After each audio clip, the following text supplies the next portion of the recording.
সপ্তাহের প্রথম কার্যদিবসে মুদ্রাবাজারে চলছে লেনদেন। বাংলাদেশ ব্যাংকের তথ্য, দেশের মুদ্রাবাজারে মিশ্র প্রবণতা দেখা যাচ্ছে, তবে ডলারের দাম কিছুটা বেড়েছে। আমরা এই সপ্তাহের শুরুতে মুদ্রাবাজারের খবর জানতে চাই। বৈদেশিক মুদ্রা ক্রয়মূল্য এবং বিক্রয়মূল্য কেমন হচ্ছে? ডলারের ক্ষেত্রে আমরা দেখছি যে ডলার কিছুটা বেড়েছে বলা হচ্ছে। ক্রয়মূল্য ১২৩.৭৫ টাকা এবং বিক্রি হচ্ছে ১২৩.৮০ টাকায়।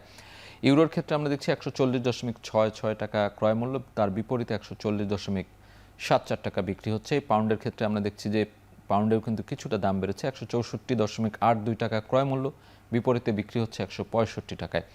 রুপি অপরিবর্তিত রয়েছে, এক টাকা ২৮ পয়সা ক্রয়মূল্য এবং বিক্রয়মূল্য ১ টাকা ২৮ পয়সা। ইউয়ানের ক্ষেত্রে ১৮.২৭ টাকা ক্রয়মূল্য, তার বিপরীতে বিক্রি হচ্ছে ১৮.২৮ টাকা। আরও বেশ কিছু বৈদেশিক মুদ্রা রয়েছে, আমরা সেটিও দেখতে চাই। আমরা দেখছি যে ইয়েনের ক্ষেত্রেও অপরিবর্তিত রয়েছে ক্রয়মূল্য বিক্রয়মূল্য। এছাড়া অস্ট্রেলীয় ডলার, সেখানেও কিন্তু কিছুটা দাম বেড়েছে, ৮৬.৩৬ টাকা ক্রয়মূল্য, বিপরীতে বিক্রয়মূল্য হচ্ছে ৮৬.৪৪ টাকা। সিঙ্গাপুরি ডলারের ক্ষেত্রেও আমরা দেখছি যে ৯৫.৮৪ টাকা ক্রয়মূল্য, বিপরীতে ৯৫.৯৬ টাকায় বিক্রয়মূল্য।